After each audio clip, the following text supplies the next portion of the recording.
opportunity. First of all, I would like to thank all the coordinators of this. Participants, please mute. First of all, thank you, Vikas sir, for giving me this opportunity. Thank you all the coordinators and all the core committee members of this event. Thank you, Shailesh sir. Thank you, Mrityunjay sir. I would like to thank every professor present in this webinar. तो आज जो हम बात करेंगे वो research का सिर्फ एक इंट्रोडक्शन होगा। पहला सेशन है और समय कम है, तो ज्यादा हम इस टेक्निकल में नहीं जाएंगे।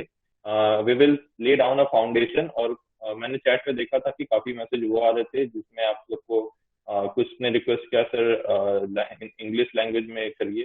तो language will be a mix of Hindi and English in all the technical session. तो आज हम रिसर्च के एक इंट्रोडक्शन, रिसर्च क्यों करते हैं, इंपॉर्टेंस ऑफ रिसर्च, और आज के एजेंडा की तरफ हम चलेंगे।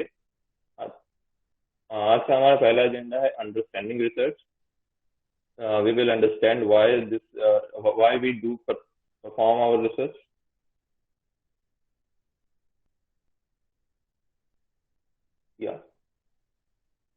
सबसे पहले हम देखेंगे कि रिसर्च की एक अंडरस्टैंडिंग बिल्ड करेंगे, व्हाई वी डू रिसर्च। और जब भी कोई एक रिसर्च स्कॉलर या कोई एक रिसर्चर जो एक पेपर लिख रहा है या रिसर्च में आ रहा है, वो रिसर्च किस मेथड से करता है, उसकी प्रोसेस क्या होती है, कितने तरह की रिसर्च वो कर सकता है, और क्या क्या स्टेप्स इन्वॉल्व होते हैं पूरे रिसर्च प्रोसेस में। तो these are 3 basic agendas for our technical session 1। और देखते हैं हम आज कितना कवर कर पाते हैं। I would like to cover as much as possible, और इतने ही समय में जितनी पॉसिबल नॉलेज आपको दे सकें, I would like to try my best. सबसे पहले रिसर्च को समझिए। आज हम ये जो पूरी वर्कशॉप कर रहे हैं, we are doing it on research methodology. So first, let us understand what is research and what is research methodology. We will break down the words into research and methodology in segregation. तो research को अगर हम दो भाग में बांटे, तो एक आता है री, और उसके साथ हम जोड़ते हैं सर्च। और एक चीज और हम आपको बता दें, मेरा मेन फोकस आपको पढ़ाने का जो तरीका होगा वो पेन वाला होगा। I prefer that. स्लाइड्स आपके सामने विजिबल होगी, और राइटिंग में जो हम लिख रहे हैं उस पर भी आप थोड़ा ध्यान दीजिएगा। रिसर्च यानी कि जो इस वर्ड को अगर आप तोड़ें तो वो 2 भागों में टूटेगा, एक री और एक सर्च। हमेशा रिसर्च की 2 डायमेंशन होती है। एक डायमेंशन होता है जहां पे जो एग्जिस्टिंग नॉलेज है उसको हम दोबारा से सर्च करते हैं, और एक डायमेंशन वो होता है जहां पे हम एक कुछ नया ढूंढते हैं, यानी कि एक न्यू फाइंडिंग और एक एग्जिस्टिंग नॉलेज। इन 2 डायमेंशन से हमेशा रिसर्च की जाती है। अगर आप एग्जिस्टिंग नॉलेज में कुछ एडिशन कर रहे हैं तो भी वो रिसर्च है, और अगर आप कुछ नया सर्च कर रहे हैं तो भी वो रिसर्च है। तो this was the basic understanding of research. Now come to methodology. Methodology क्या होता है? मेथोडोलॉजी को भी अगर आप 2 चीजों में तोड़ें तो वो एक टूटेगा मेथड में और दूसरा टूटेगा लॉजी में। तो मेथड का मतलब होता है वो प्रोसेस, वो स्टेप्स, वो टेक्निकलिटीज, वो टूल्स, वो डेटा कलेक्शन के तरीके जिनको आप फॉलो करके रिसर्च कर रहे हैं, वो सारी चीजें आपके मेथड में आती है। मेथड बेसिकली 3-4 चीजों का हो सकता है। एक मेथड हो सकता है आपके सैम्पलिंग का मेथड, या इसको कह सकते हैं आप डेटा कलेक्शन का मेथड। जो आप डेटा कलेक्ट करेंगे उसी से आप सैंपल निकालेंगे, तो एक आपका डेटा कलेक्शन का मेथड हुआ। दूसरा मेथड हुआ आपका डेटा एनालिसिस का, और तीसरा मेथड हुआ आपका डेटा इंटरप्रिटेशन। 3 मेथड, जो मेथड वर्ड है ये 3 चीजों को दिखाता है। एक डेटा कलेक्शन का आपका मेथड, एक डेटा एनालिसिस का आपका मेथड, और एक डेटा इंटरप्रिटेशन का आपका मेथड। तो इन चीजों को हम मेथड्स बोलते हैं, और इस मेथड्स को करने की प्रोसेस को हम मेथोडोलॉजी बोलते हैं।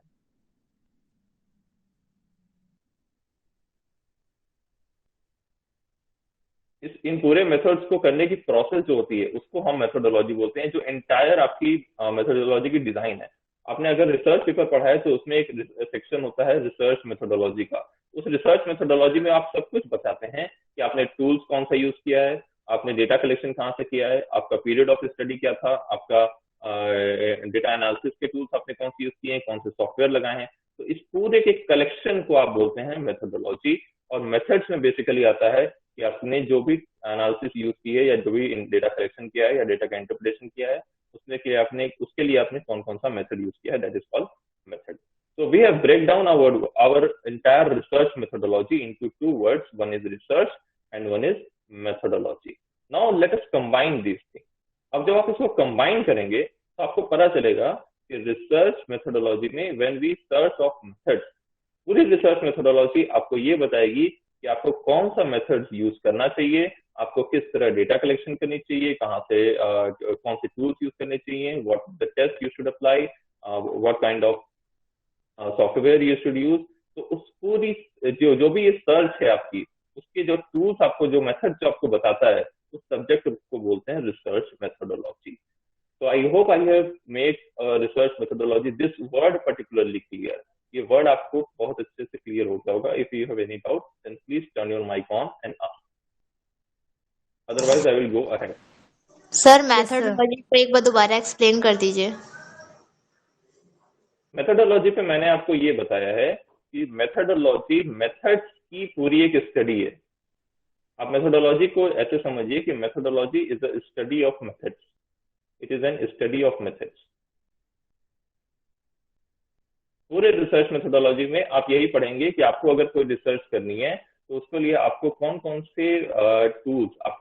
से टूल्स यूज करने चाहिए, आपको किस तरह क्वेश्चन डिजाइन करना चाहिए, आपको डेटा कलेक्शन कैसे करना चाहिए, आपको डेटा एनालिसिस कैसे करनी चाहिए. इन सारे के मेथड्स को आप बोलते हैं methodology. Am I clear now? Yes sir, thank you sir. Okay. Research की प्रोसेस, रिसर्च मेथोडोलॉजी में आप जब अंदर जाएंगे तो आपको रिसर्च प्रोसेस एक होती है, पूरी रिसर्च की प्रोसेस है. उस प्रोसेस के थ्रू आप रिसर्च करते हैं. देखिए, एक रिसर्च होता है इनफॉर्मल रिसर्च और एक होता है फॉर्मल रिसर्च. ये जो रिसर्च प्रोसेस है ये एक फॉर्मल रिसर्च है. इनफॉर्मल रिसर्च किसको कहते हैं? मान लीजिए आपको लैपटॉप खरीदना है. अब लैपटॉप खरीदने के लिए ऐसा तो होगा नहीं कि आप एक शॉप पे गए, सामने उसने एक लैपटॉप दिखाया और आप उसको खरीद के ले आए. आप एक प्रॉपर इनफॉर्मल तरीके का रिसर्च करते हैं. आपको देखते हैं कंपनीज के पॉइंट ऑफ व्यू से, आप देखते हैं उसको उसके प्रोसेसर के पॉइंट ऑफ व्यू से, या फिर और इसका अच्छा एग्जांपल है तो जब भी आप कोई सामान बाय करने जाते हैं तो आप किसी भी मार्केट में चले जाएं, वहां पे आपको कई तरह के ऑप्शन मिलते हैं. उन ऑप्शन में से आप एक तरह की मेंटल एनालिसिस करते हैं और मेंटल एनालिसिस करने के बाद एक कंक्लूजन तक पहुंचते हैं कि yes I have to buy this.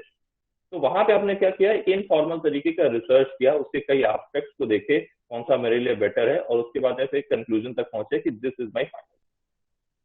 इसी प्रोसेस को जब आप फॉर्मलाइज कर देते हैं तो उसको हम बोलते हैं फॉर्मल रिसर्च. अब फॉर्मल रिसर्च भी दो भागों में बढ़ सकती है. एक होती है एकेडमिक रिसर्च और एक होती है इंडस्ट्रियल रिसर्च. इस फॉर्मल रिसर्च को जब आप पूरी प्रोसेस डिफाइन कर देते हैं तो एक होती है एकेडमिक और एक होती है इंडस्ट्रियल. एकेडमिक रिसर्च वो रिसर्च है जो इंडिया के सारे यूनिवर्सिटीज में चल रही है, सारे इंस्टीट्यूट्स में चल रही है, आईएम्स में चल रही है, आईआईटीज में चल रही है. वो सारी एक एकेडमिक रिसर्च है जहाँ पे एकेडमिशियन है, weather he is a research scholar और ही इज अ प्रोफेसर, वो एकेडमिक रिसर्च परस्यू कर रहा है, वो रिसर्च पेपर्स पब्लिश कर रहा है. एक होती है इंडस्ट्रियल रिसर्च. इंडस्ट्रियल रिसर्च वो रिसर्च है जहाँ पे किसी कंपनी को अपने प्रोडक्ट के डेवलपमेंट के लिए, अपने प्रोडक्ट के मार्केट एस्टेब्लिशमेंट के लिए किसी तरह की रिसर्च की जरूरत है. फॉर एग्जाम्पल, आप आज से 2-4-5 साल पहले की बात समझिए, जब पतंजलि मार्केट में नया आया था. हम एक एग्जाम्पल दे रहे हैं इंडस्ट्रियल रिसर्च का. इंडस्ट्रियल रिसर्च में हम एग्जाम्पल ले रहे हैं, पतंजलि का एक प्रोडक्ट है दंत कांति, and in the present time it is the highest selling toothpaste in India. Toothpaste के मार्केट सेगमेंट में सबसे ज्यादा मार्केट शेयर दंत कांति का ही है.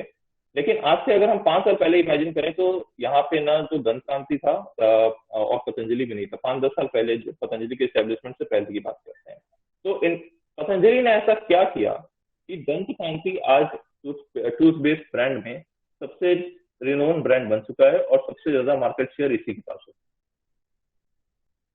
उसने कुछ इंडस्ट्री एनालिसिस की होगी, उसने कुछ कंज्यूमर बिहेवियर एनालिसिस की होगी और उसने ये देखा होगा कि मार्केट में गैप कहाँ पे है. इसके पहले भी लोग मंजन यूज करते थे. हम लोग कुछ इंडियन जो ट्रेडिशनल माउथ वॉशिंग टेक्निक से उसको यूज करते थे, लेकिन उसका कोई एक टूथपेस्ट वाला फॉर्म नहीं था। तो उन्होंने रिसर्च करके, रिसर्च पेपर्स पब्लिश करके, उन्होंने कंज्यूमर बिहेवियर पर अपनी एनालिसिस करके ये सब कुछ करने के बाद वो एक कंक्लूजन पे पहुंचे कि there is a gap and that gap need to be fulfilled, and that gap is about कि हम कस्टमर्स को उनके पसंदीदा फॉर्म में, टूथपेस्ट के फॉर्म में आयुर्वेदिक चीज उनके सामने रख दें ताकि वो अच्छे से यूज कर पाए। And when they did it, the result is in front of us. आज दंतकांति एक बहुत ही सक्सेसफुल ब्रांड बन चुका है। तो ये एक इंडस्ट्रियल रिसर्च है जहां पे कोई कंपनी अपने प्रोडक्ट के मार्केट डेवलपमेंट के लिए, अपने प्रोडक्ट के कंज्यूमर रीच को बढ़ाने के लिए एक रिसर्च करती है। एकेडमिक और इंडस्ट्रियल, इसके बीच में कभी कभी थोड़ा सा गैप आ जाता है जिसको हम बोलते हैं रिसर्च गैप। इनके बीच में कभी कभी एक रिसर्च गैप आ जाता है और उस गैप को फुलफिल करने के लिए हम और रिसर्चेस करते हैं, और उन सभी रिसर्चेस को करने के लिए एक प्रोसेस होती है जिस रिसर्च प्रोसेस को आप अपने स्क्रीन पे देख पा रहे हैं। सबसे पहले ये स्टार्ट होता है आपके टॉपिक सिलेक्शन से, और यकीन मानिए सबसे डिफिकल्ट काम यही है। जब से मैंने ये काम मतलब जब से हम इस रिसर्च की फील्ड में आए हैं और थोड़ा बहुत अपने गुरुजनों के आशीर्वाद से लोगों को गाइड करना शुरू किया है, तब से मेरे पास जो मैक्सिमम क्वेरीज आती है वो इसी बात की आती है कि sir how I select my research topic. इस रिसर्च टॉपिक को कैसे सिलेक्ट करें, हम ये कैसे पता करें कि जिस चीज पे हमको रिसर्च करना है वो फॉर्मल स्टेटमेंट क्या होगा। सबसे बड़ी प्रॉब्लम यहाँ पे आती है, और इसको चूज करने के लिए हम अपनी इसी वर्कशॉप में आगे आपको काफी चीजें बताएंगे। उसके बाद टॉपिक सिलेक्ट मान लीजिए आपने कर लिया, टॉपिक सिलेक्शन के बाद अगला स्टेप है लिटरेचर रिव्यू। आप टॉपिक को रिफाइन करते हैं। टॉपिक सिलेक्शन और लिटरेचर रिव्यू में बहुत इंटर रिलेशन है। कई बार लिटरेचर रिव्यू करने के बाद आपका टॉपिक रिफाइन होता है, आपका टॉपिक डेवलपमेंट होता है, और कई बार टॉपिक आपके दिमाग में पहले से होता है एक रिसर्च इंटरेस्ट के बदौलत, और उसके बाद आप देखते हैं कि इस टॉपिक पे क्या क्या लिटरेचर अवेलेबल है। तो there is a two way communication between literature review and topic selection. After you have reviewed the literature, आपने लगभग 50, 100, 150, 200 अपने लिटरेचर रिव्यू कर लिया, और उसके बाद आप एक फॉर्मल स्टेटमेंट पे आते हैं। टॉपिक और फॉर्मल स्टेटमेंट, इनके बीच में भी एक रिलेशन।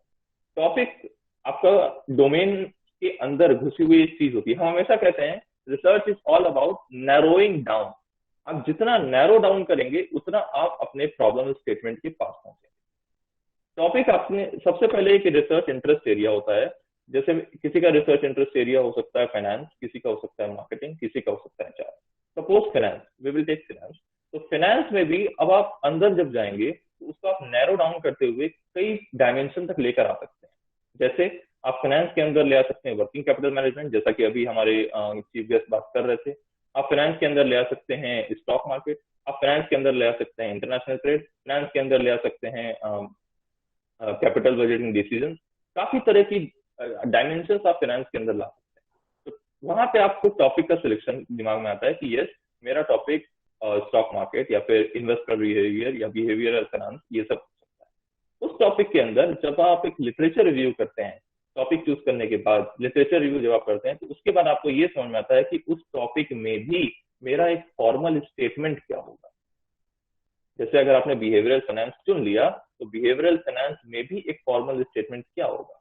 इन्वेस्टर बिहेवियर या फिर फाइनेंशियल बिहेवियर, जो वेंचर कैपिटलिस्ट होते हैं या फिर जो बड़े बड़े फाइनेंसर होते हैं जो बिजनेस को फाइनेंस करते हैं, उनका बिहेवियर किस तरह का बिहेवियरल फाइनेंस के अंदर आप रिसर्च। तो फॉर्मल स्टेटमेंट जो फॉर्मुलेट द प्रॉब्लम वाली बात है, वो ये बात है कि आप किस तरह एक फॉर्मल स्टेटमेंट तक पहुंच रहे हैं, जिस फॉर्मल स्टेटमेंट को आप फर्दर अपनी स्टडी में टेस्ट करेंगे। Shashank, sorry for interruption. Yes, sir. About to 9, you can summarize within 10 minutes. After that, tomorrow Shishil will continue. Okay, sir. I am just finishing this slide only. तो formal statement जब आपके पास एक आ गया, आपने एक formal statement develop कर लिया, उसके बाद आप उसके ऊपर डेटा कलेक्शन के लिए जाते हैं। डेटा कलेक्शन के लिए बहुत सारे सोर्सेज हैं। दो तरीके से डेटा कलेक्ट हो सकता है, एक हो सकता है प्राइमरी और एक हो सकता है सेकेंडरी। प्राइमरी डेटा कलेक्शन यानी कि आप ऑन ग्राउंड फील्ड पर जाकर डेटा कलेक्ट कर रहे हैं, फर्स्ट हैंड डेटा कलेक्ट कर रहे हैं। सेकेंडरी डेटा कलेक्शन का वो डेटा कलेक्शन है जहां पे आप डेटा कलेक्शन कर रहे हैं सेकेंडरी सोर्सेज से, यानी ऑलरेडी किसी ने डेटा कलेक्ट किया हुआ है। फॉर एग्जांपल आरबीआई के पास डेटा है, स्टॉक मार्केट में स्टॉक एक्सचेंजेस के पास डेटा है, मिनिस्ट्री ऑफ फाइनेंस के पास डेटा है, मार्केटिंग में कई सारे डेटाबेस अवेलेबल हैं और उनके पास डेटा है। तो वहां से अगर आप डेटा ले रहे हैं तो वो सेकेंडरी डेटा कलेक्शन का हो जाता है। ये सब कुछ आपका बेस होगा कि आप किस तरह की रिसर्च करना चाह रहे हैं, उसी के ऊपर ये method of data collection base होगा। डेटा कलेक्शन करने के बाद आप अगला स्टेप पे जाते हैं, choose and organise your research design. यहाँ पे आपको ये डिसाइड करना है कि आपने अभी तक जो टॉपिक चुन लिया उसके ऊपर रिसर्च करने के लिए आप कौन सी डिजाइन फॉलो करेंगे। डिजाइन का मतलब, इसको आप सीधे वर्ड में समझिए, आप एक प्लान बनाएंगे। प्लान किस चीज का, सैम्पलिंग कहाँ से करें, डेटा एनालिसिस कैसे करें, कौन सा टूल्स यूज करें, डेटा कलेक्शन हो गया है तो वहां से कितने सैंपल्स निकालें, इस सब का एक प्लान, फॉर्मल प्लान तैयार होता है। उस प्लान को बोलते हैं रिसर्च डिजाइन। बहुत ही आराम से, बहुत ही आम भाषा में आपको समझा रहे हैं। We will be having a detail technical session in all of this topic. Plan क्यों जरूरी है? प्लान के लिए बहुत ही अच्छा स्टेटमेंट कहा जाता है, प्लानिंग इज हाफ डन। अगर आपने प्लान कर लिया तो आपका 50% काम ऑलरेडी हो चुका है, आपको सिर्फ उसको इम्प्लीमेंटेशन करना है। इस रिसर्च डिजाइन के बाद आप एक रिसर्च क्वेश्चन डेवलप करते हैं, यानी कि आप अपनी हाइपोथेसिस का डेवलपमेंट करते हैं। उस हाइपोथेसिस को आपको टेस्ट करना है। वो भी दो तरह की हो सकती है, एक नल और एक अल्टरनेट। हाइपोथेसिस डेवलपिंग में 2-3 चीजें काफी इंपॉर्टेंट हैं। एक है आपका रिसर्च का ऑब्जेक्टिव और दूसरा आपका फॉर्मल स्टेटमेंट। उन्हीं के बेस पे आप हाइपोथेसिस डेवलप करते हैं। जैसे अगर आपका टॉपिक है बिहेवियरल फाइनेंस, तो बिहेवियरल फाइनेंस में आपका टॉपिक हो सकता, आपका हाइपोथेसिस हो सकता है कि suppose stock movement is significantly related to behaviour of investors. तो ये एक हाइपोथेटिकल क्वेश्चन, हाइपोथेटिकल स्टेटमेंट है जिसको आप फर्दर टेस्ट करेंगे। तो ये आपका रिसर्च क्वेश्चन बन जाता है। नेक्स्ट स्टेप आता है एनालाइज डेटा। जिस डेटा को आपने कलेक्ट किया है, फिर उसको आप यहाँ से इम्प्लीमेंटेशन की पार्ट शुरू हो चुकी है। अपने आप अभी तक आपने जो भी किया है, प्लान जो बनाया है, उसको आप इम्प्लीमेंट कर रहे हैं। पहले आपने रिसर्च क्वेश्चन बनाया, रिसर्च क्वेश्चन के बाद एनालाइज डेटा किया, डेटा एनालिसिस के बाद अभी देखेंगे कि जो आपने हाइपोथेसिस ली, यानी आप जो मान रहे थे वो सही है या गलत। तो सही और गलत को प्रूव करने के लिए आपको डेटा एनालिसिस की जरूरत पड़ती है। डेटा एनालिसिस के बाद इसके लिए कई सॉफ्टवेयर मार्केट में अवेलेबल हैं। कुछ हम लोग इस वेबिनार में सॉफ्टवेयर तो कवर नहीं करेंगे, लेकिन आने वाली वर्कशॉप में we will cover these softwares also. So SPSS, Excel, Stata, eViews, PLS, Smart PLS, all kind of these are all the software which are used to analyze the data. Data analysis के बाद आप उसको interpretation करते हैं, और interpretation आप तभी कर सकते हैं जब आपकी फाउंडेशन ऑफ RM, यानी कि foundation of research methodology strong हो। और इसीलिए आज का वेबिनार बहुत ही जरूरी है। ये 7 डेज आपके लिए बहुत ही जरूरी है, क्योंकि आपको फाउंडेशन चीजें यहाँ पे स्ट्रॉन्ग की जाएंगी। और जब आप पूरे रिसर्च करने के बाद, इतना पूरा प्रोसेस फॉलो करने के बाद, अगर आपको यहाँ पे आकर के पता चल रहा है कि there is something mistake that I have done, और यहाँ हमसे कोई कहीं पिछले प्रोसेस में कहीं कोई गलती हो गई है, तो आपके लिए एक बहुत बड़ा इशू क्रिएट कर सकता है। तो फाउंडेशन ऑफ RM का काम यही आता है कि आप अपने डेटा को अच्छे से इंटरप्रेट कर पाएं और उस डेटा की अच्छी सी एक रिपोर्ट लिख पाएं। उसके बाद ये रिपोर्ट एनालिसिस एक डाउट था। यस सर, मैं एक्चुअली एक साइकोलॉजी स्टूडेंट हूँ and research methodology as a subject है, तो आई एम होपिंग कि यू बीइंग अ कॉमर्स का and me being psychology, the subject will be the same, sir, to understand. हाँ, देख, psychology मतलब एक सोशल साइंस में सब्जेक्ट है, और हमारा भी सोशल साइंस का ही है। तो प्राइमरी रिसर्च में तो इतना फर्क नहीं आता है। मतलब ये जो प्रोसेस है ये आप साइकोलॉजी में भी फॉलो करती हैं, और हमारे में भी जब तक बिहेवियरल फाइनेंस आ गया तो बिहेवियरल एस्पेक्ट आप भी स्टडी कर रहे हैं, बिहेवियरल एस्पेक्ट हम भी स्टडी कर रहे हैं, तो उतनी डिफरेंस नहीं आती है। ओके सर, एंड सर थोड़ा सा स्लो जाएं सर, क्योंकि मैं लिखती भी चली जा रही तो लिख नहीं पा रहा हूँ। मैम वीडियो अवेलेबल होगा आपको, और आज की सेशन लेट स्टार्ट हुआ है इसलिए थोड़ा फास्ट है हम लोग। कल से बहुत स्लो होंगे हम लोग, और आप कहेंगे थोड़ा फास्ट होइए। Thank you sir. सारे टॉपिक्स पे अलग अलग सेशन है, इसलिए चिंता मत करिए। Thank you sir. Hello sir, I'm Meenal Verma from Bhopal, Madhya Pradesh. Sir, I have a question. How we can find a good literature for reviewing our papers, or how we कल के can choose session में topic? yeah. In tomorrow's session, the resource person will be taking a detailed lecture on literature review. तो कहाँ से लेना है, कैसे लेना है और उसको एनालाइज कैसे करना है, इन तीनों पे बहुत ही अच्छे से बात हो जाएगी. Okay, thank you, sir. Thank you so much. Today I am only giving the overview of research process कि research की एक ऊपर process क्या होती है और हर एक step के लिए we are having a session. So we will having a very detailed discussion on it. Excuse me, sir. Will recording will be available to us? Yes, ma'am. All right, thank you, sir. Actually वो फिर हम अभी तो attend कर रहे हैं, but फिर जब हमें यूज होगा तब सर उस समय नहीं रहता है, तो वो बहुत दिक्कत होती है sir. Actually the thing is that I have attended various workshops on research methodology, पर वहाँ रिकॉर्डिंग नहीं अवेलेबल होती है, तो हमें बाद में सर उसको काम करने में बहुत दिक्कत हो जाती है. That's why I am saying. Then we are recording this session and we will share with you. So the last step is the communicating of your findings. Her research paper में एक फाइंडिंग का section होता है और finding का section आपको पूरे research paper का जिस्ट बताता है और आपको ये कम्युनिकेट करता है कि रिसर्चर ने उस रिसर्च से क्या फाइंड किया. फाइंडिंग के साथ साथ वो इम्प्लीकेशन भी बताते हैं कि ये फाइंडिंग कहाँ कहाँ इम्प्लीकेबल है. वो पॉलिसी मेकिंग में इम्प्लीकेबल है, बिहेवियर एनालिसिस में इम्प्लीकेबल है, इंडस्ट्री के लिए इम्प्लीकेबल है, और सबसे अच्छी रिसर्च उसके लिए उसी को मानी जाती है जिसका एक प्रैक्टिकल इम्प्लीकेशन होता है. उसका प्रैक्टिकल इम्प्लीकेशन पॉलिसी मेकिंग में या प्रैक्टिकल इम्प्लीकेशन इंडस्ट्रीज में होना चाहिए. सबसे अच्छी रिसर्च उसी को मानी जाती है. So this was all about the research. Thank you one and all, and thank you Shashank for nicely explained research methodology and research process in a very lucid manner. I think all the PG student and research scholar benefited from Shashank lecture.